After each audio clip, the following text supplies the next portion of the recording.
Nagtataka din ba kayo kung bakit bumabagal at hindi sabay-sabay ang paglaki ng ating mga tanim na kamuting kahoy kahit na same day lang naman natin sila itinanim? Sa video na ito mga ka-idol ay tatalakayin natin yung posibleng dahilan kung bakit nangyayari yung senaryo na yun. Ito mga ka-idol, magbibigay ako sa inyo ng isang sample. Ito yung pagtatanim na ginawa ko dito, medyo pa-slant or lubog na lubog, pahiga, pa-slide na ganun yung pagkakatanim ko sa kanya. And then, nung tinubuan siya, tatlo yung tumubo na suloy. Ayan mga ka-idol, kung dadami pa yan na higit sa tatlo, halimbawa 4, 5 yung tutubo na suloy sa kanya, mas maganda na magkaltas tayo doon. Pwede natin itira yung at least tatlo, katulad nga itong ginawa ko. Tatlo yung pinatuloy ko dito na suloy. Ayan, 1, 2, 3. Kasi mga ka-idol, kapag ayan ay hindi natin kinaltasan ng mga suloy, halimbawa pinatuloy natin yung 5 kung 5 yung tumubo sa kanya or 4 yung tumubo sa kanya, babagal yung pagtaas at paglaki ng mga suloy ng ating mga tanim na kamuting kahoy dahil maraming susuplayan ng nutrients yung kamuting kahoy dun sa mga suloy niya. Ayun yung posibleng dahilan kung bakit bumabagal yung pagtaas ng kamuting kahoy, naiiwan siya kumpara dun sa mga kasama niya malalaki. Ayun yung isang naobserbahan ko mga ka-idol sa pagtatanim nitong kamuting kahoy. Eto mga ka-idol, sabay-sabay naman yung paglaki nila. Eto, 2 yung pinatuloy ko. And then, eto, 2 lang din. Hindi katulad dito sa 1, 3. At least 3 mga ka-idol yung patutuloyin natin na suloy. Wag lang hihigit dyan sa 3 kasi nga mas babagal na yung paglaki nila. And mga ka-idol, gagawa tayo ng sample sa pagre-remove ng mga suloy ng kamuting kahoy. Ito mga ka-idol, gaya nga na sinabi ko kanina, at least 3 yung pwede natin patuloyin sa suloy niya. Pero ito mga ka-idol, 4 kasi itong tumuloy dito. 1, 2, 3, 4. Ang maganda dyan mga ka-idol, magkakaltas tayo para hindi bumagal yung paglaki niya. Kakaltasin na natin itong nasa pinakababa. Ayan, kaltasin na natin yan mga idol para hindi bumagal yung paglaki niya kasi maiiwan yan mga idol. Ito mga idol, yung kamuting kahoy, mabilis naman tumaas yung mga suloy niya, kaya wag kayong manghihinayang kahit magkaltas kayo or magbawas kayo. Maximum of 3 suloy lang ng kamuting kahoy yung patutuloy natin mga idol para hindi bumagal yung paglaki niya. And then mga idol, ito pa yung isang sample na papakita ko sa inyo. Dito naman tayo sa isang to. Kasi ito mga idol, bali 4 yung tumubo dito. And then, ang gagawin natin, magkakaltas ulit tayo. Ayan mga idol, 1, 2, 3. Ito maliit, 4 yung nasa likod. Kahit alin dyan ang kaltasin natin mga idol, gaya nga na sinabi ko, huwag kayong manghihinayang magkaltas, mapamalaki man yan o mapamaliit, kasi yung mga suloy ng kamuting kahoy is mabilis naman lumaki yan. Hindi natin panghihinayangan tanggalin yan. Ayan. Ito yung malaking tinanggal ko mga idol. Then ito yung naiwan, bali 3. 1, 2, and pangatlo.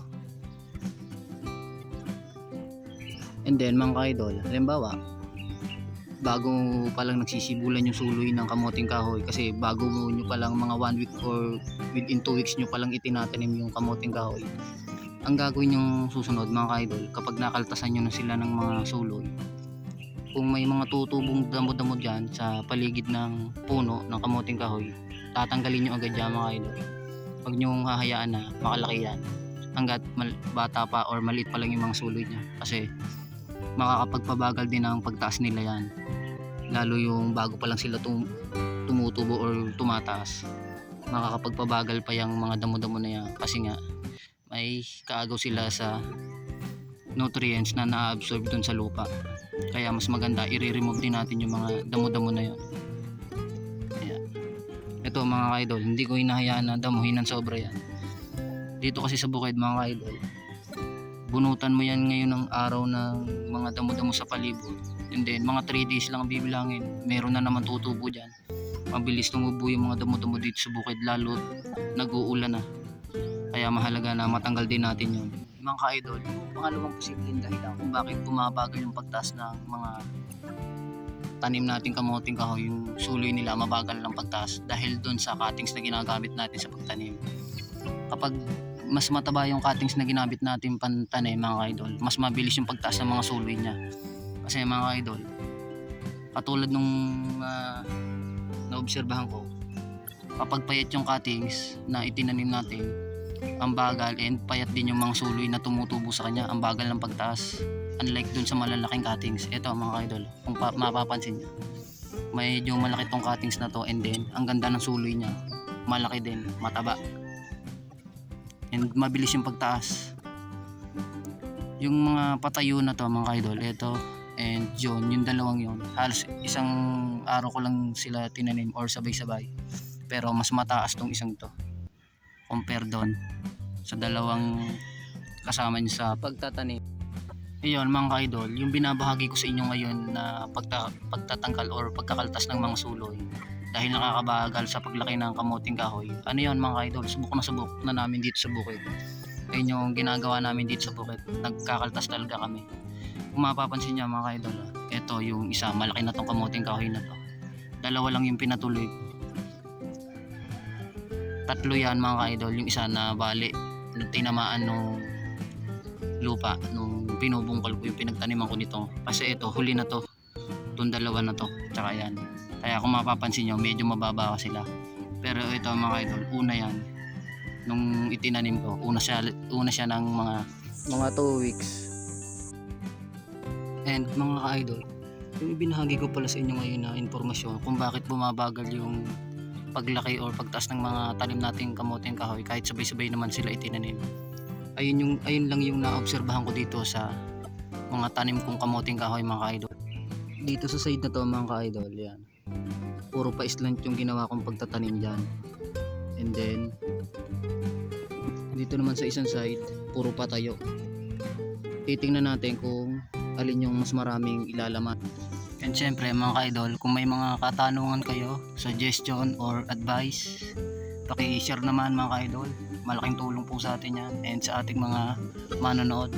At so ayun mga ka-idol, paki-like and share naman kung nagustuhan nyo yung video natin ngayon. And pa-subscribe na din for more videos and tips and tutorial. And syempre mga ka-idol, paki-hit na din ng notification bell button para lagi kayong updated kapag may bago tayong upload. Yun lang muna siguro mga ka-idol. See you on my next video na lang, and salamat sa inyong panonood.